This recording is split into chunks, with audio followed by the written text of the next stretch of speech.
Nessa aula, vamos continuar nosso estudo de aerodinâmica básica, falando de túneis de vento de baixa velocidade e medição de velocidade do ar.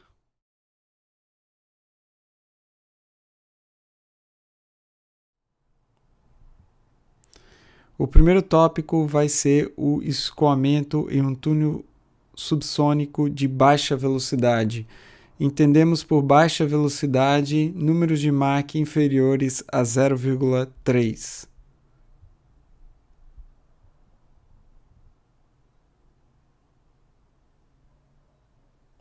O túnel de vento aqui representado de forma bastante simples tem uma entrada, uma saída, a tubeira ou contração e o difusor. Vamos assumir que o escoamento é incompressível em função do baixo número de Mach. Da equação da continuidade, temos que V1A1 vai ser igual a V2A2. E dessa relação, podemos escrever que V2 igual a V1, que multiplica A1 sobre A2. Lembrando que A1 é maior que A2. Também podemos escrever que V2A2 é igual a V3A3, ou que V3 é igual a V2 que multiplica A2 vezes A3, lembrando que A2 é menor que A3. Aqui a gente vai considerar que o escoamento todo inicia do mesmo estado. Isso quer dizer mesma densidade, mesma pressão e também velocidade. E adicionalmente vamos assumir que o escoamento é invícido, o que permite com que a gente escreva a equação de Bernoulli como P1 mais ρ V1 ao quadrado sobre 2 igual a P2 mais ρ V2 ao quadrado sobre 2, que é igual a P3 mais ρ V3 ao quadrado sobre 2. Como V2 vai ser maior que V1, P2 vai ser menor que P1. E, pelo fato de V3 ser menor do que V2, P3 vai ser maior do que P2. Isso sai da equação da continuidade e da equação de Bernoulli. Se a gente olhar para a primeira das igualdades, entre a seção 1 e 2, temos que V2 ao quadrado é igual a 2P1 menos P2 sobre ρ mais V1 ao quadrado. Lembrando que V1 é igual a V2A2 sobre V1, substituímos isso na equação acima e obtemos V2 ao quadrado é igual a 2P1 menos P2 sobre ρ mais A2 sobre A1 ao quadrado, que multiplica V2 ao quadrado. Dessa expressão, temos uma equação para V2 que é igual a raiz quadrada de 2P1 menos P2 dividido por ρ, que multiplica 1 menos A2 sobre A1 ao quadrado. A partir da medição de P1 menos P2, podemos determinar V2, uma vez que A2 sobre A1 é um parâmetro geométrico do túnel.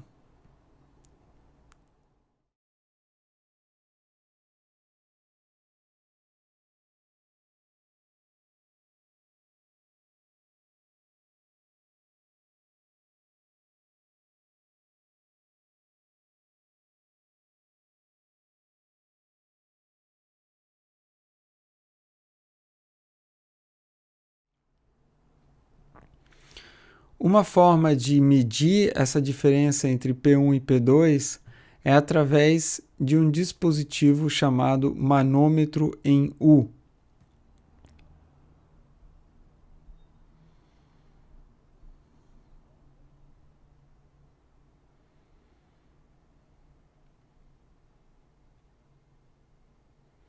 O dispositivo mostrado consiste em um tubo em U que é parcialmente preenchido por um fluido, onde cada uma das extremidades é conectada a uma tomada de pressão. O lado 1 aqui vai ser conectada à área do túnel de seção A1 e o lado 2 a área do túnel com seção A2. Como a pressão 1 é maior que a pressão 2, nesse caso, você tem uma coluna de líquido que ascende no lado direito aqui, o lado 2. E como essa coluna de líquido está em equilíbrio, temos que a força resultante sobre ela deve ser nula.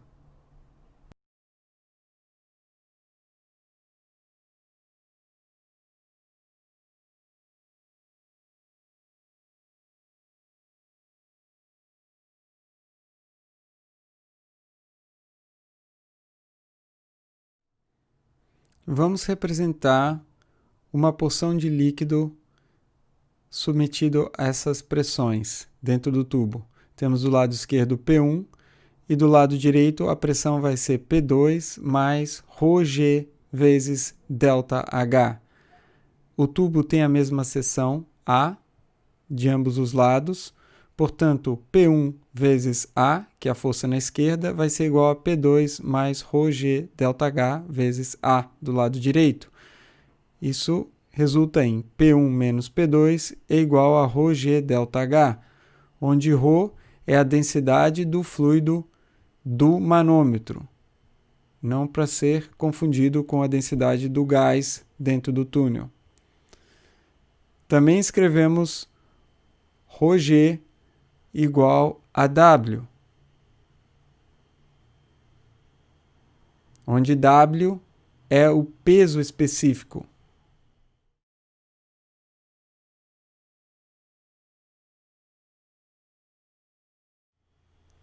Dessa forma, se tivermos um manômetro instalado dentro do nosso túnel, basta ajustar uma escala relacionando ΔH com a velocidade V1 para obtermos diretamente uma medida de velocidade.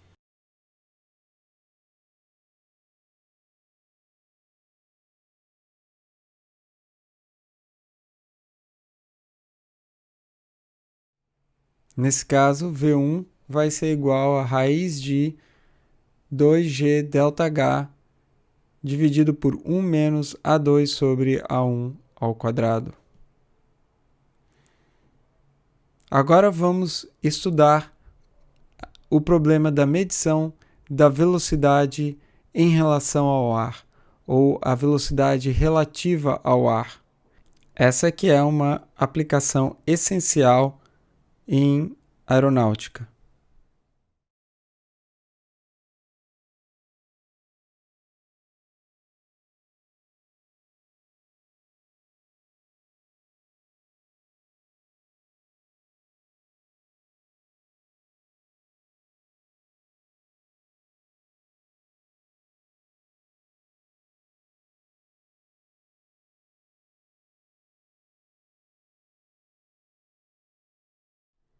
Como isso pode ser feito? A resposta vai depender do número de Mach, e vamos analisar diversos casos. O primeiro é para escoamento incompressível, novamente assumindo que o número de Mach é menor do que 0,3. O instrumento nesse caso que vamos usar é o tubo de Pitot ou tubo de Pitot estático.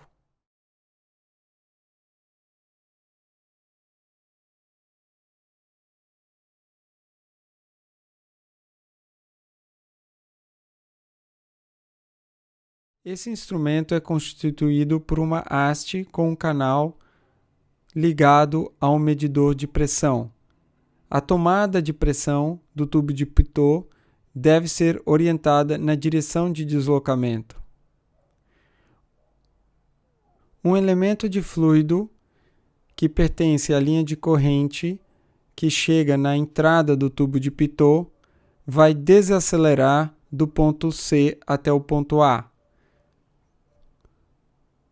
Sob a hipótese de escoamento incompressível e invícido, temos que PC mais 1 meio de ρVC ao quadrado é igual a PA mais 1 meio de ρVA ao quadrado, onde o ponto C está na corrente livre e o ponto A é na entrada do tubo de Pitot. temos que a pressão em C vai ser igual à pressão de corrente livre, a velocidade em C vai ser igual à velocidade V, a pressão em A é a pressão de estagnação, onde a velocidade é igual a zero. Denominamos isso de pressão de estagnação P subíndice zero.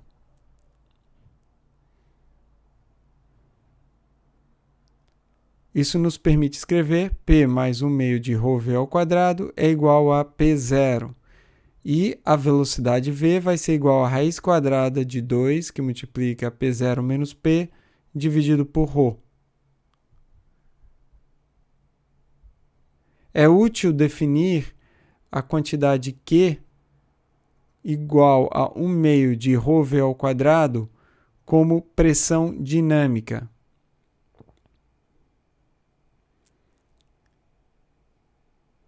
Assim, para um escoamento incompressível, temos que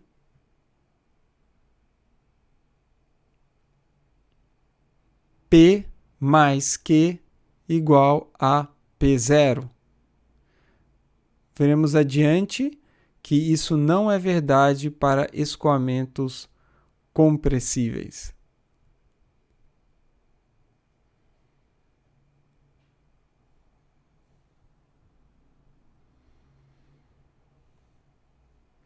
O tubo de Pitot mede P0, a pressão de estagnação, mas vemos pela fórmula que para obter a velocidade, P também deve ser medido. A pressão estática. Isso pode ser feito em um ponto da fuselagem que seja criteriosamente escolhido.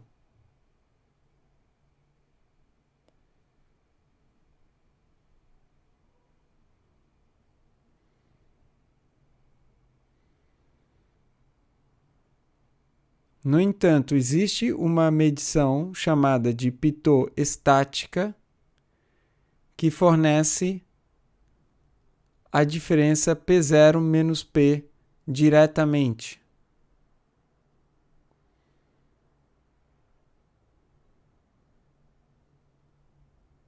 Nesse dispositivo, assim como no tubo de Pitot, temos uma tomada ligada à corrente livre, onde é medida a pressão de estagnação, e temos uma tomada de pressão que é ligada de forma paralela ao escoamento, de tal modo que a pressão resultante naquele ponto é resultante do efeito do movimento aleatório das moléculas. Ambas as tomadas são ligadas a um medidor de pressão diferencial, que mede, então, a diferença entre elas.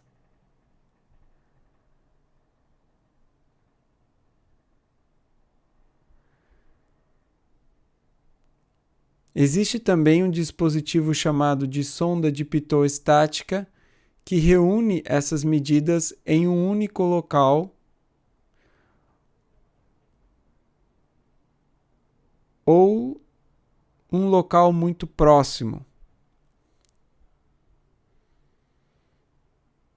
que é ilustrado abaixo. Temos uma linha de corrente de estagnação e duas linhas de corrente aqui que passam por cima do tubo de Pitot estático. Na linha de corrente de estagnação, medimos P0 e na outra medimos a pressão estática P. Na equação para velocidade, também é necessário conhecer a densidade ρ. Isso pode ser calculado medindo, por exemplo, a temperatura e usando a equação de estado, que já conhecemos, P igual a ρRT, ou seja, ρ é igual a P sobre RT. Na prática, não é fácil de realizar essa medição.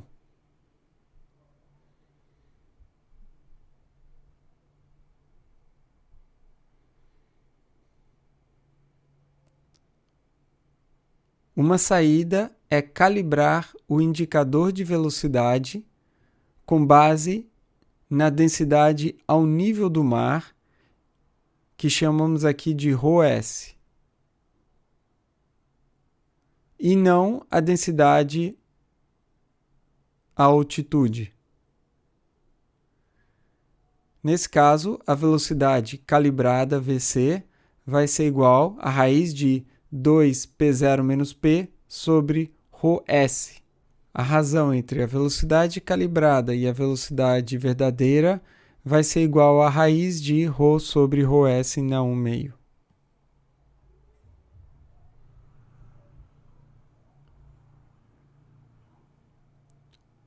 O próximo regime de Mach vai ser o escoamento subsônico compressível, ou seja, Mach maior do que 0,3, mas menor do que 1.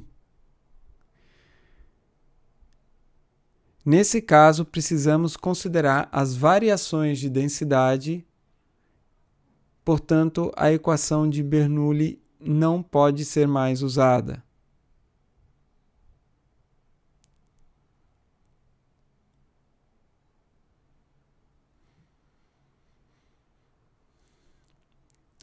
Da definição de entalpia,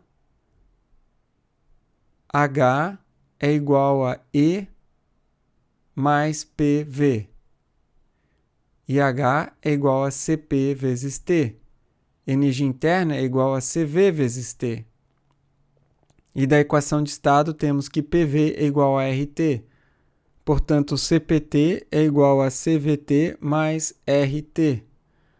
Dividindo por T, temos que Cp menos Cv é igual a R. Se a gente dividir essa equação por Cp, temos 1 menos 1 sobre gama é igual a R sobre Cp, ou Cp igual a gama R sobre gama menos 1, onde gama é a razão de calores específicos, Cp sobre Cv. Agora vamos considerar aquela linha de corrente que chega na entrada do tubo de Pitot, desacelerando da condição de corrente livre até a condição de estagnação. E vamos assumir que esse processo é adiabático, ou seja, sem transferência de calor.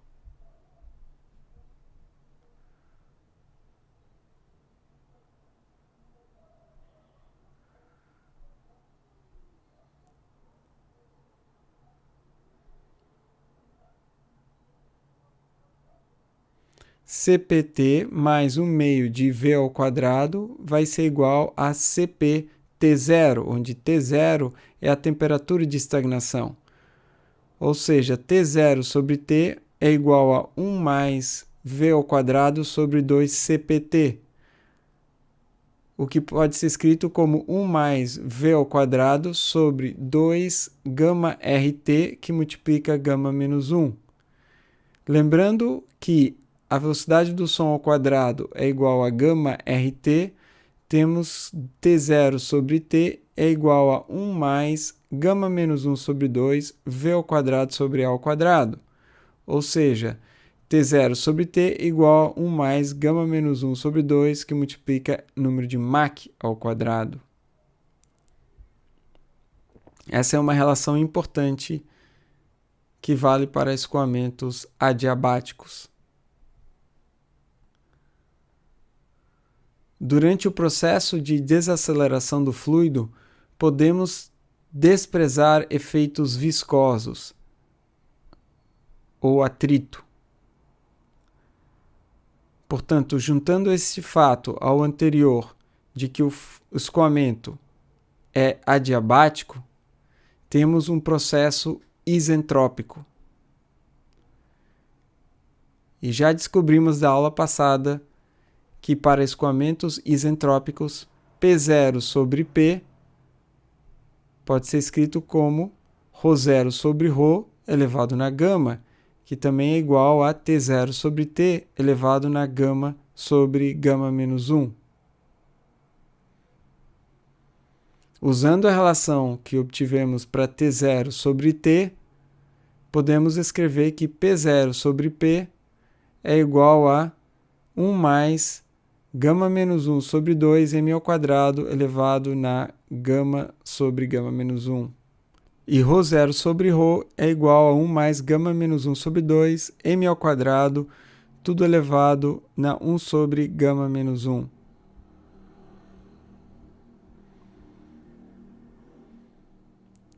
Essas equações relacionam as propriedades de pressão, densidade e temperatura em um escoamento com número de Mach m e os respectivos valores de estagnação.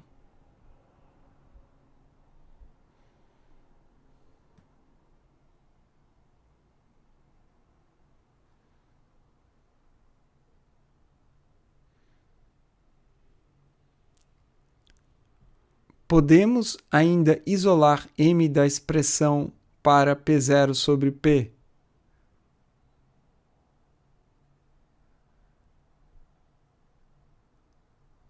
M ao quadrado é igual a 2 sobre gama menos 1, que multiplica P0 sobre P elevado na gama menos 1 sobre gama menos 1.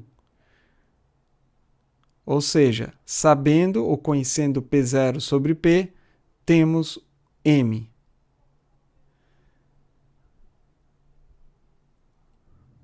Lembre que m é definido como velocidade sobre a velocidade do som.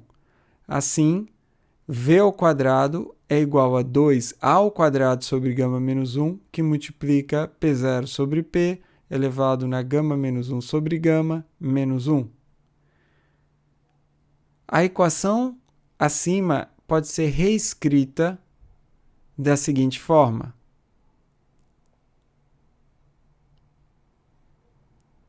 V ao quadrado é igual a 2 ao quadrado sobre gama menos 1, que multiplica P0 menos P sobre P mais 1, tudo isso elevado na gama menos 1 sobre gama menos 1.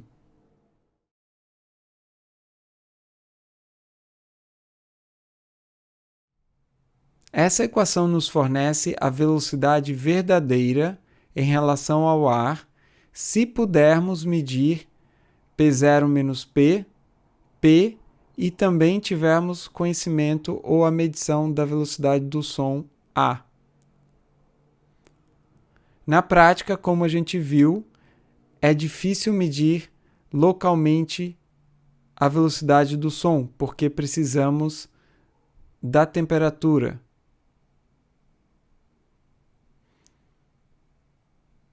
Também vimos que no tubo de Pitot estático medimos P0 menos P e não P0 sobre P ou P individualmente.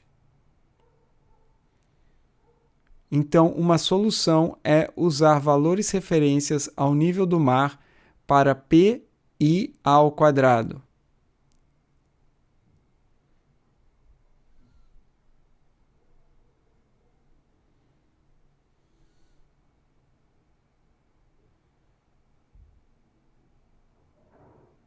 A velocidade calibrada, então, é 2AS ao quadrado sobre gama menos 1, que multiplica P0 menos P sobre PS, que é a pressão nível do mar, mais 1, tudo elevado na gama menos 1 sobre gama menos 1. Finalmente, vamos olhar o caso do escoamento supersônico, ou seja, número de Mach maior do que 1. Nesse caso, teremos a formação de um choque normal, o que quer dizer que esse choque é perpendicular ao escoamento, na entrada do tubo de Pitot.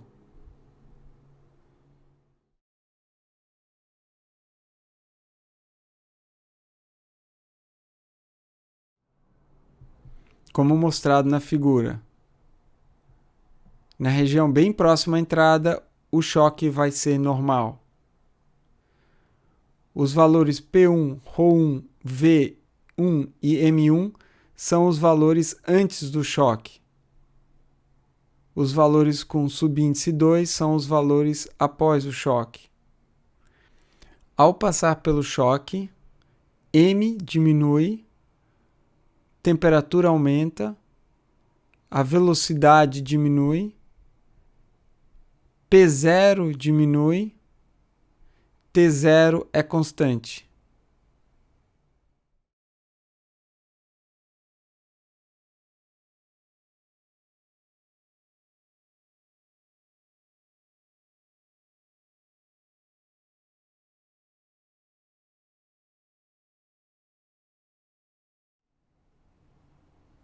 A densidade aumenta. Isso está ilustrado na figura. Existe uma fórmula chamada de Rayleigh que relaciona a pressão de estagnação após o choque com a pressão estática e o número de Mach antes do choque. P02 sobre P1 é igual a gama mais 1 ao quadrado, que multiplica M1 ao quadrado, dividido por 4 gama M1 ao quadrado, menos 2, que multiplica gama menos 1. Tudo isso elevado na gama sobre gama menos 1, multiplicado por 1 menos gama mais 2 gama M1 ao quadrado, dividido por gama mais 1. Essa equação será deduzida no curso de escoamentos compressíveis. Assim, medições de P02 e P1 podem ser usadas para calibrar um indicador de Mach, que é também conhecido como machímetro, no caso de voos supersônicos.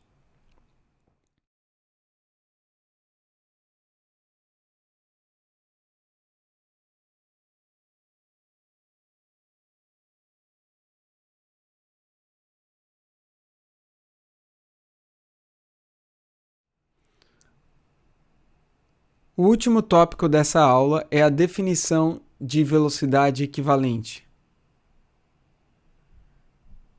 A velocidade equivalente é a velocidade ao nível do mar que resulta na mesma pressão dinâmica do voo em altitude.